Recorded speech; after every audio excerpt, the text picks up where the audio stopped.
तर मला cervical spondylitis होतं.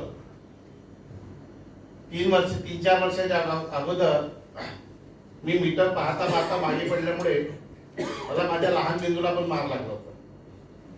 त्यावेळेस मी 5 दिवस कंटिन्यू आयसीयू मध्ये होतो. बीपी पण होती आणि शुगर पण होतं. मला आमच्या इथं 12 पात्रे साहेब आहेत, व्हिडिओ होते विजापूरला, त्यांच्याशी माझा परिचय होता आणि माझं कॉन्टॅक्ट पण होतं त्यांच्यासोबत. त्यांनी मला सहज विचारलं, साहेब तुमची तब्येत कशी काय आहे? मी सांगितलं का मला असं असं त्रास आहे बा, त्याच्यामुळे मी काही जास्त घुमत नाही. तर 12 पात्रे साहेबांनी सांगितलं का साहेब तुम्ही एक दिवस नागपूरला या. आल्यानंतर माझ्यावर डेमो पण दिलं. डेमो दिल्यानंतर माझा विश्वासच बसेना त्याच्यावर. मी 4 महिने टाळाटाळ केलं, पण मला दर महिन्यात 8-9 हजार रुपये औषधीला लागतच होते, कारण की मी न्यूरॉनमध्ये भरती होतो. न्यूरॉनचे डॉक्टर म्हटलं म्हणजे तुम्हाला माहितच आहे, पाकमोडे आणि गिरीस आहे, त्यांची औषधी खूप कॉस्टली होती. तर 8-9-10 हजार रुपये मला दर महिन्याला खर्च यायचा. बीपीचा त्रास, चक्करचा त्रास.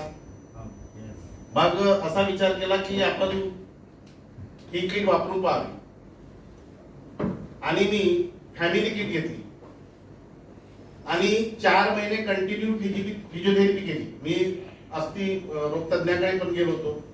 त्यांनी सांगितलं का साहेब तुम्हाला सर्वायकल स्पॉन्डिलायटिस आहे, तर तो फिजिओथेरपी केल्याशिवाय पर्याय नाही.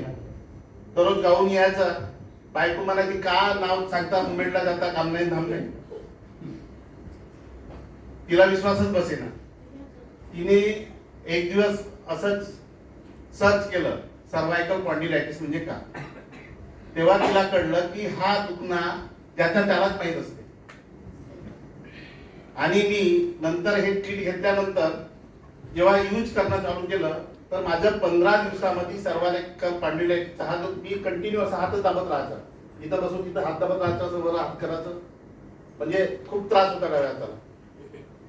आणि माझी शुगर पण कमी म्हणजे बंद झाली, म्हणजे आहेच नाही. शुगरच्या गोळ्या पण बंद आहेत माझ्या आणि बीपीच्या पण गोळ्या बंद आहेत. आणि दररोज मला चक्कर येत होतं, तो माझा अजिबात चक्कर बंद झाला.